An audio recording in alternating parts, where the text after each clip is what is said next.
नमस्कार। हमारे इस विशेष कार्यक्रम में आपका स्वागत है और हम इस कार्यक्रम में चर्चा करेंगे बिहार चुनाव की। और इस चर्चा में हमारे साथ शामिल रहेंगे सैयद खुर्रम रजा, जो हमारे पॉलिटिकल एडिटर हैं। बिहार में आज पहले चरण की 71 सीटों पर चुनाव हो रहा है। इन 71 सीटों पर 1066 उम्मीदवार मैदान में हैं और करीब 2 करोड़ 14 लाख वोटर अपने मताधिकार का प्रयोग करेंगे। इस चुनाव की खास बात यह है कि इस पहले दौर के जो वोटिंग हो रही है जिन सीटों पर, उनमें बिहार सरकार के 8 मंत्री और एक पूर्व मुख्यमंत्री जीतन राम मांझी भी मैदान में हैं। ये तो रही चुनाव की भूमिका।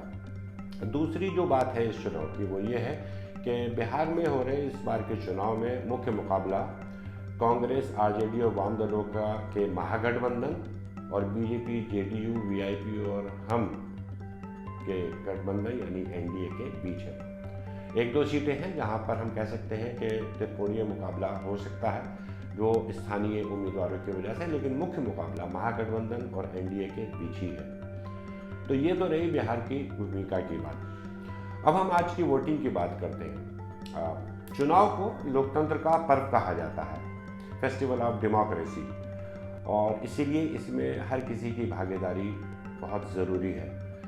लेकिन कोरोना महामारी के कारण बढ़ती जा रही एहतियात के चलते इन 71 सीटों पर जो मतदान हो रहा है वो शुरुआत में थोड़ा धीमा रहा है। और चुनाव आयोग के आंकड़े बताते हैं कि 11 बजे तक करीब 19% मतदाताओं ने वोट डाले। तो ये तो रही बात। अब हम आते हैं कि इस चुनाव से क्या राजनीतिक अर्थ निकलते हैं, क्या राजनीतिक बात निकल के आती है।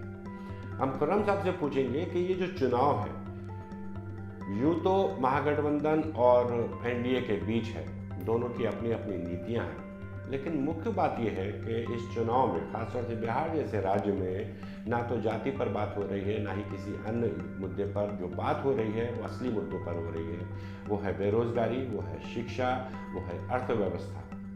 और इसका श्रेय हम कह सकते हैं कि हम कांग्रेस, आरजेडी और वाम दलों को दे सकते हैं, क्योंकि उन्होंने इन मुद्दों को ही मुख्य मुद्दा बनाने में महत्वपूर्ण भूमिका निभाई है। खुर्रम साहब, आप इस पूरे चुनाव को, जो 71 सीटों पर मतदान हो रहा है और बाकी जो सीटों पर चुनाव हो रहा है, उसका कैसे विश्लेषण करते हैं? देखिए, जैसे आपने बताया कि ये फेस्टिवल ऑफ डेमोक्रेसी है। वोट डालना जो है वो एक लोकतंत्र का पर्व के तौर पे मनाया जाता है। इसमें बिहार में ख़ास तौर से, क्योंकि कोविड के बाद ये पहला बड़ा चुनाव हो रहा है। अभी तक बाईपोल्स एक आध जगह हुए हैं या राज्यसभा के चुनाव हुए हैं, मगर किसी स्टेट में असेंबली का इलेक्शन होना, ये इस पीरियड में, ख़ास तौर से पेंडेमिक के पीरियड में एक बहुत इम्पोर्टेंस रखता है। लोगों के दिलों में डर भी है, जाएं वोट डालने ना जाएं, मगर जिस तरह लोग अभी तक निकल रहे हैं वोट डालने से, शुरू में थोड़ा सा डरे हुए थे, मगर हल्के हल्के वो डर निकल गया और अब वोट डालने बहुत बड़ी तादाद में जा रहे हैं। और इसमें क्योंकि 29% वोटर जो है वो फर्स्ट टाइम वोटर है, यूथ है, तो उसके लिए बेरोज़गारी बहुत इम्पोर्टेंट चीज़ है, क्योंकि कोविड में बहुत बड़ी तादाद में लोग बेरोज़गार हुए हैं और उसकी वजह से एक वेव बन गई है कि बदलाव लाना है, जिसका नुकसान जो है 15 साल से जो शासक है वहाँ पे नीतीश कुमार, उसके ख़िलाफ़ माहौल बनता चला जा रहा है। और ख़ुद एनडीए के अपने पार्टनर्स, जिसमें चिराग पासवान हैं एलजेपी के, वो खुद बुनियादी तौर पे नीतीश कुमार के ख़िलाफ़ पूरी तरह उन्होंने मोर्चा खोला हुआ है, जिसका सारा फ़ायदा महागठबंधन को पहुंच रहा है।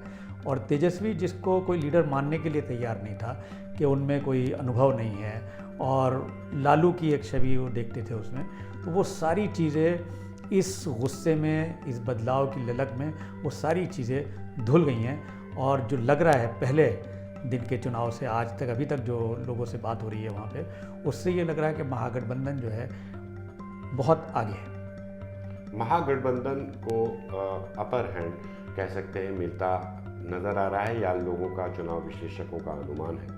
आपने एक बात कही कि इस चुनाव में 30% यानी 1/3 वोटर वो हैं जो पहली बार अपने मताधिकार का इस्तेमाल कर रहे हैं। जाहिर सी बात है कि ये युवा किसी भी माहौल को बदलने की ताकत रखते हैं। उनके अंदर एक ऊर्जा होती है, एक जज्बा होता है चीज़ों को बदलने का, और वो अपने अधिकार के लिए खड़े होते हैं। हम बात करें आरजेडी, आपने आरजेडी का जिक्र किया कि लालू के बिना ये चुनाव हो रहा है। वैसे ही भारतीय जनता पार्टी के साथ भी है कि नरेंद्र मोदी के प्राइम मिनिस्टर बनने के बाद ये पहला चुनाव है जिसमें अमित शाह दूर दूर तक नज़र नहीं आए। वो उनके स्वास्थ्य कारण हो सकते हैं या अन्य कारण हो सकते हैं।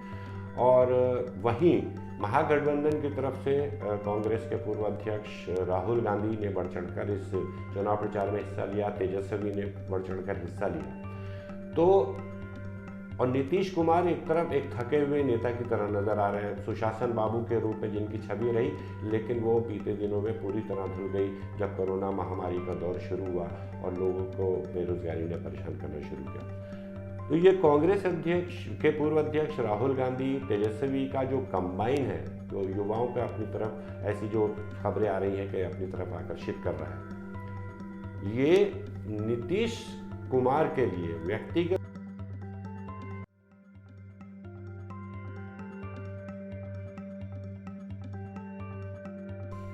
ढलानी नहीं, बल्कि वो ऐसा लग रहा है कि बिल्कुल ज़मीन पे नीचे आ रहे हैं। इस चुनाव के जो अभी तक वहाँ से मिल रही हैं रिपोर्ट्स, उसके हिसाब से ऐसा लग रहा है। और दूसरी बड़ी वजह ये है कि जैसे आपने कहा कि अमित शाह तो किसी कारण की वजह से, स्वास्थ्य कारण है या कोई भी कारण है, उसकी वजह से वो इसमें हिस्सा नहीं ले रहे बढ़ चढ़ कर। मगर लालू को बहुत स्ट्रेटेजिकली तेजस्वी किसी भी प्लेटफॉर्म पे उनका नाम, अपने परिवार का नाम इस्तेमाल नहीं कर रहे, ताकि जो 15 साल तक उनके खिलाफ एक प्रोपेगेंडा रहा है लालू प्रसाद यादव के खिलाफ, या चारा घोटाला या जिनकी बातें होती रही हैं, उन सब पे वो बात ही नहीं करना चाहते। और वो अपनी उम्र के लोगों की बात करना चाहते हैं, युवाओं की बात करना चाहते हैं। और उन्होंने नैरेटिव चेंज कर दिया, और वो नैरेटिव चेंज करने में बहुत कामयाब रहे हैं। उस नैरेटिव के चेंज होने से नीतीश कुमार परेशान है, और ख़ास तौर से जो नया वोटर, जैसे मैंने बताया 29% जो है पहली बार के वोटर हैं, तो उन वोटर के लिए लालू कोई मैटर ही नहीं करते, क्योंकि वो तो पहली बार वोट कर रहे हैं और उनके अपने मुद्दे हैं। और वो उनके लिए कास्ट लाइन भी मैटर नहीं करती, उनके लिए रोज़गार सबसे इम्पॉर्टेंट चीज़ है, उनके लिए शिक्षा सबसे इम्पॉर्टेंट चीज़ है। और जो कोविड के पीरियड में, लॉकडाउन के पीरियड में अलग अलग राज्यों से मजदूर आए हैं, उनके लिए उस वक्त के हालात ज़्यादा मैटर करते हैं। उनको वो अभी तक हालात याद हैं, किस तरह वो पैदल चल के आया है और किस तरह वो परेशान रहे। तो इससे साफ जाहिर होता है कि कहीं ना कहीं नीतीश कुमार का ये बिल्कुल आखिरी चुनाव है। नीतीश कुमार का ये आखिरी चुनाव हो सकता है।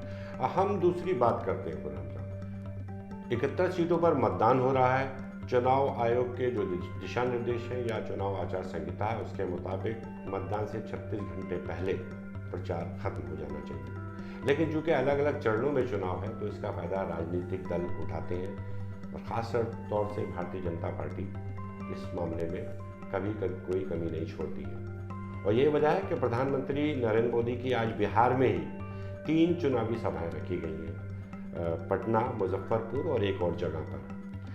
अभी तक यही होता था कि भारतीय जनता पार्टी इस व्यवस्था का लाभ उठाती थी कि दूसरे अगले चरण के चुनाव के लिए वो प्रचार में अपने स्टार प्रचारकों को उतारती थी, जिससे जो है मीडिया का अटेंशन मिलता। लेकिन इस बार विपक्ष ने भी उनकी ही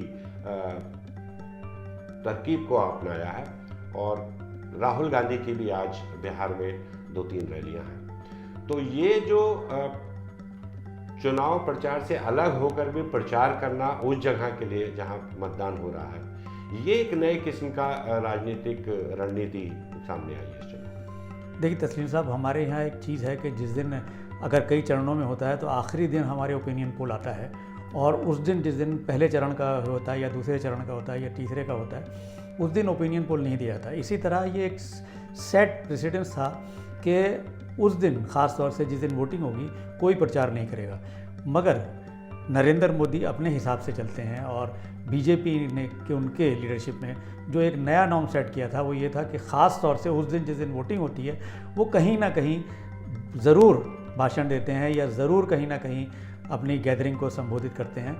तो उससे जो है उस दिन जो वोट डाल रहा होता है वो कहीं ना कहीं, क्योंकि लाइव आप देते हो या प्राइम मिनिस्टर का है तो डायरेक्ट जाता है, तो उसकी वजह से वो इफ़ेक्ट होता है और उसको मुतासिर किया जाता है। मगर अब वो तरीक़ा कामयाब होता नहीं नज़र आ रहा, क्योंकि ओपोजिशन ने भी उस तरीके को अपना लिया है। अपोजिशन जो पहले इन सब चीज़ों से बचती थी, अब उन्होंने वो तरीका अपना लिया है। आज आपने देखेंगे, आज सुबह कांग्रेस और महागठबंधन मतलब तेजस्वी यादव ने एक प्रेस कॉन्फ्रेंस करी, जिसमें मुंगेर के इंसिडेंट को लेके उन्होंने कहा कि जनरल डायर को किसने इजाज़त दी थी। तो उन्होंने अटैक शुरू कर दिया, यानी कि मीडिया की स्पेस उन्होंने लेनी शुरू कर दी। उसके बाद राहुल गांधी ने भी आज ही के दिन, ख़ास तौर से जिस दिन वोटिंग हो रही उसी दिन वो वहाँ प्रचार भी कर रहे हैं, जो पहले कभी नहीं हमने देखा। तो ये सारी चीज़ें वो हैं जो आपने शुरू की थी और उसका नुकसान आज आपको ही हो रहा है। और यहाँ मैं एक बात और कहना चाहूँगा कि आज जो प्रधानमंत्री का भाषण है उसमें उन्होंने राम मंदिर के मुद्दे को उजागर किया है और उस पर उन्होंने क्रेडिट लेने की कोशिश करी है, जबकि उसकी क्रेडिट लेने की कोई तुकी नहीं बनती, क्योंकि जो कुछ है हुआ है राम मंदिर का, वो बुनियादी तौर पे सुप्रीम कोर्ट के कहने पे हुआ है और सरकार कहती रही इसमें हमारा कोई रोल नहीं रहा है। अगर आप ये चीज़ें कह रहे हो पब्लिक में जाके इलेक्शन रैलीज में, तो जाहिर है आप कहीं ना कहीं उसका क्रेडिट ले रहे हो, जो एक बहुत ज़्यादा क्रिमिनल बात है। तो ये तो रहा पूरा विश्लेषण इस पहले दौर की 71 सीटों और ओवरऑल जो बिहार का जिस पॉलिटिकल सिनेरियो बन रहा है उसके ऊपर। लेकिन बड़ी बात यह है और अच्छी बात है कि इस चुनाव में वो मुद्दे महत्वपूर्ण बने हैं जो असलियत में बड़े मुद्दे हैं: शिक्षा, बेरोजगारी, अर्थव्यवस्था, कानून व्यवस्था। और जो मुकाबला है वो बीजेपी के अगुवाई वाले एनडीए और कांग्रेस आरजेडी वाम दलों के महागठबंधन के बीच है। चुनाव लोकतंत्र का पर्व कहे जाते हैं, ये बात हमने आपको शुरू में भी बताई थी। इसलिए हमारी वोटर से, खास तौर से उन वोटर से जिनके इलाके में 71 सीटों पर चुनाव हो रहा है, उनसे हमारी अपील है कि बड़ी तादाद में घर से निकलें, मतदान केंद्र तक जाएं और अपने मताधिकार का प्रयोग करें, क्योंकि ये वोट ना सिर्फ बिहार राज्य की, आपकी, आपके बच्चों के भविष्य के लिए बहुत ज़रूरी है। खुर्रम साहब, आपका चर्चा में शामिल होने के लिए बहुत बहुत शुक्रिया। दर्शकों, आपका भी बहुत बहुत धन्यवाद। नमस्कार।